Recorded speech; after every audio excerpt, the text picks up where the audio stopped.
20 bullet proof गाड़ियां ली गई हैं, 4 फाइटर जहाज उड़ते रहेंगे ऊपर, 1,30,000 सिक्योरिटी के लोग जो हैं वो सिक्योर करेंगे उस एरिया को।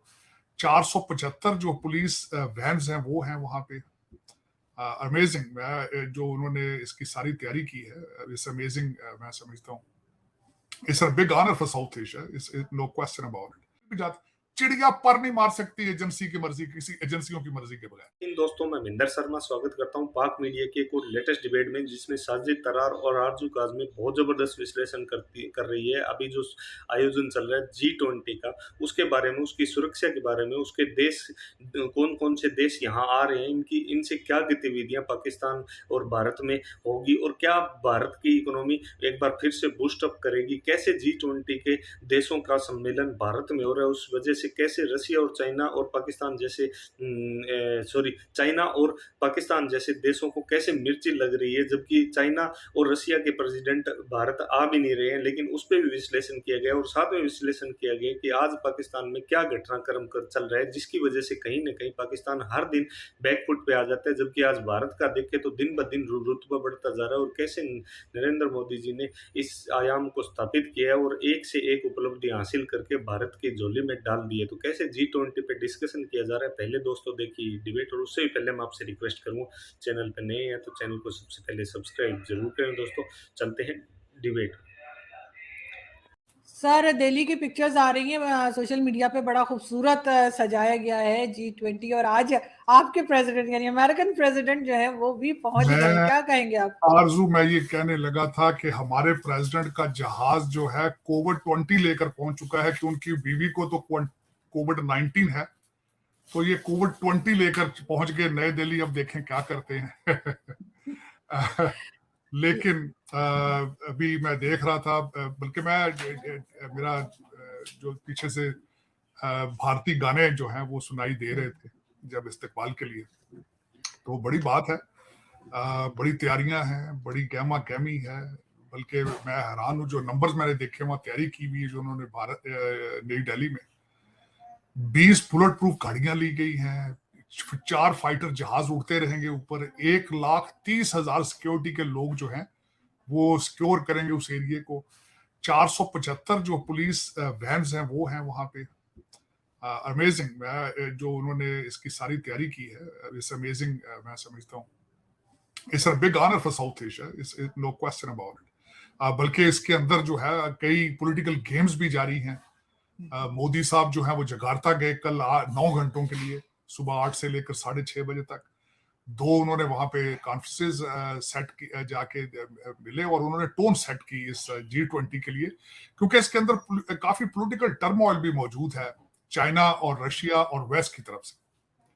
उन्होंने मैरीटाइम समिट भी जाके अटेंड की और आसियान को भी अटेंड किया, और खासकर उन्होंने वहां पे जाके साउथ चाइना सी को एड्रेस किया, जो कि चाइना के लिए बड़ा सेंसिटिव है, और जो खासकर उन्होंने वहां पे मैरीटाइम लॉज रूल्स उनके बारे में बात की। मेरे ख्याल में मोदी साहब वहां पे गए थे थोड़ा अमेरिका को खुश करने के लिए, और मेरे ख्याल में ही वाज वेरी सक्सेसफुल, क्योंकि ये अमेरिका चाहता था कि थोड़ा सा चाइना को दबाया जाए मैरीटाइम लॉज के हवाले से, और जो नेविगेशन के हवाले से, और फ्रीडम ऑफ नेविगेशन के हवाले से। ईस्ट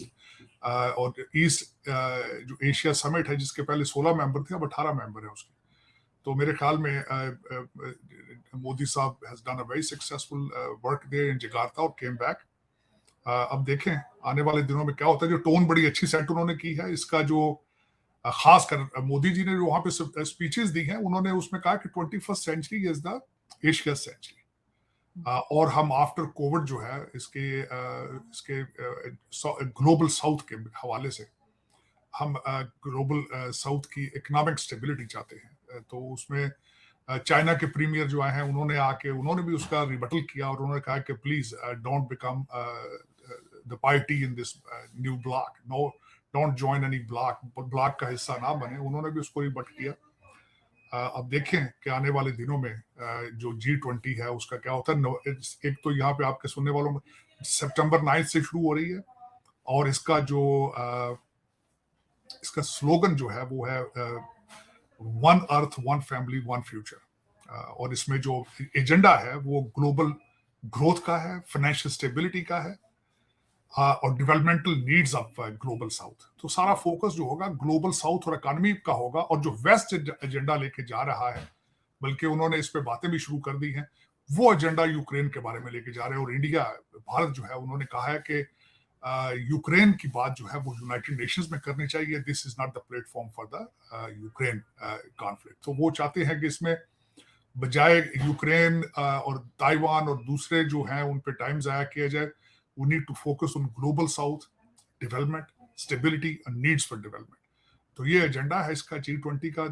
देखें, प्रेसिडेंट शी पिंग जो है वो नहीं आए वहां पे, अंडरमाइन किया उन्होंने। उस वाकई से G20 के समिट की वैल्यू कम होती है। फिर पुतिन नहीं आए, उससे भी एक और नुकसान हुआ इसके G20 की समिट को। जो प्रिडिक्शन की जा रही है शी पिंग के हवाले से कि उनकी सीनियर लीडरशिप जो है उनको इत्मीनान नहीं है शी पिंग पे। और मे भी ये भी सुना जा रहा है कि पिछले दिनों जो उनके कम्युनिस्ट पार्टी के जो एल्डर्स हैं उनकी मीटिंग हुई है, खुफिया मीटिंग हुई है, और जिसमें उन्होंने अपने अदम एतमाद का इजहार किया शी पिंग के ऊपर। इस वक्त China is suffering not only political and economic crisis, real estate के क्राइसिस हैं। कोविड के बाद चाइनीज इकोनॉमी स्टेबल नहीं हो सकी। उन्होंने कई दफा इंटरनेशनल बिलियनर्स को बुला के उनसे सजेशन लेने की कोशिश की। जो सप्लाई चेन था अभी तक पूरे तरीके से रिस्टोर नहीं हुआ, और जो बड़ी बड़ी कंपनियां हैं जो पहले उन्होंने सारे अपने एग्स चाइना की बास्केट में डाल दिए थे, वो स्लोली ग्रेजुअली वहां से अपना बिजनेस वाइंड अप करके वियतनाम, मलेशिया, बांग्लादेश और भारत में लेके जा रहे हैं, which is a setback to China. अब देखिए आने वाले दिनों में किस तरह इसको सपोर्ट मिलती है, क्या होता है। लेकिन the period is very sensitive period. Bharat जो है वो इकोनॉमिक अपने और पॉलिटिकल अपनी डिप्लोमेसी में they are going to the next level. मैं अपने मुल्क की तो बात नहीं करना चाहता, थोड़ी सी एम्बेरसमेंट होती है उसमें। There is no comparison to India. देखा जाए तो अगर वो ज्यादती है कंपैरिजन, लेकिन हमारा मुल्क भी is suffering big time. Bleeding हो रही है, आपको पता ही होगा चित्राल में, तोरखम में जो हो रहा है वहां पे, और उसमें सर कंट्रोल क्यों नहीं कर पा रहे ये टीटीपी को चित्राल में और दूसरी जगह पे कंट्रोल क्यों नहीं हो पा रहा? बार बार यही बताया जा रहा है कि कई गांव जो हैं या कई विलेजेस जो हैं वो उस पे वो लोग पहुंच चुके हैं, कब्जा कर लिया है, इसी किस्म की न्यूज आ रही हैं। तो ये क्यों नहीं कंट्रोल हो रहा? उसकी कंट्रोल इस वजह से नहीं हो रहा कि पिछले 3.5 साल में इमरान खान पीरियड में पीटीआई की गवर्नमेंट में उन्हें 3.5 साल दिए गए। उनको बुला बुला के सेटलमेंट के बहाने में उन्होंने उनको पूरा एक नेटवर्क उन्होंने एस्टेब्लिश कर लिया। उसके बाद 2.2 मिलियन आपके पास अफगान महाजरीन है जिनके पास आपके शनाख्ती कार्ड मौजूद है, पासपोर्ट मौजूद है, दंदनाते फिर रहे हैं, भत्ता ले रहे हैं, जराइम में इन्वॉल्व हैं, आपके F9 में रेप में इन्वॉल्व थे और कई चीजों में इन्वॉल्व थे, वो इस्लामाबाद के अंदर क्राइम में इन्वॉल्व है। तो वो जो 3.5 साल उनको पीरियड मिला है अपने दोबारा सारे नेटवर्क को एस्टेब्लिश करने के लिए, 3.5 साल बहुत बड़ा पीरियड होता है। और फिर उन्होंने वो सारा सेटअप अपना कर लिया है। अब टाइम लगेगा, जाहिर है उनको एस्टेब्लिश करते हुए 3.5 साल लगे हैं, अब उनको निकालने में भी तो कुछ अर्सा लगेगा। यही सबसे बड़ी वजह है कि हमारा दर हकीकत नेशनल इंटरेस्ट पे तवज्जो नहीं है। नेशनल इंटरेस्ट मैं आज इतना एक दुख के साथ कहूंगा, बल्कि होश उड़ा के रख दिए। रऊफ कुलासरा साहब ने उनके प्रोग्राम के अंदर एक सजाद बाजवा साहब आए जो कि FIA के मुलाजिम रहे हैं, और उन्होंने ऑन ओथ कसम उठा के उन्होंने कहा कि पाकिस्तान का एक इंटीरियर मिनिस्टर जहाज में 27 अरब रुपए लेके यहां से फ्लाई किया उसने बाहर ट्रांसफर, 27 अरब रुपया। और वो सजाद बाजवा ऑन कैमरा उन्होंने ये सारी बात की। तो आप कह रहे हैं कि उस मुल्क में क्या होगा? आप अपनी जुडिशरी का आज देख लें। आज हमारे रॉयल ब्रिटिश चीफ जज जो है उनकी सास का केस लगा है और वो खुद ही उसके हेड है, खुद ही प्लेंटिव है, खुद ही उसका वो डिफेंडेंट है और खुद ही उसके जज है। ये एक नई मिसाल मिली है जो कि फॉरेन एजुकेटेड है, और फिर उन्होंने इस्लाम का हवाला दिया उस फैसले के अंदर। तो फिर आप कहती हैं कि सिर्फ बॉर्डर, तो आपके इंटरनल कौन सी सेफ्टी है? आपके इंटरनल जुडिशरी भी आपकी तो हर चीज कोलैप्स। मेरा मकसद आप देखें आरजू, अब बता दें, आइडेंटिफाई करें कि फ्लड डिपार्टमेंट ठीक चल रहा है अगर वो, लेकिन उसमें सर वो करेंगे क्या? सर वो 27 अरब रुपया जो ले गए हैं उसका वो करेंगे क्या? वो किसी बाहर की कंट्री में डॉलर ले जाते तो कोई बात भी थी नहीं। कोई नहीं, आपको बता रहा हूँ आज भी जहाज उड़ रहे हैं। हमारे चीफ मिनिस्टर साहब परवेज लाई का बच्चा जो है वो भी बरखुरदार प्राइवेट जहाज में गया था वो भी, और एजेंसियों की मर्जी से जहाज उड़ नहीं सकता किसी की मर्जी के बगैर, एजेंसियों के और सारी क्लियरेंस के बगैर। और मैं आपको बता रहा हूं कि मैं खुद पाकिस्तानी हूं, सारी जिंदगी वहां गुजारी अभी भी जाती। चिड़िया पर नहीं मार सकती एजेंसी की मर्जी, किसी एजेंसियों की मर्जी के बगैर।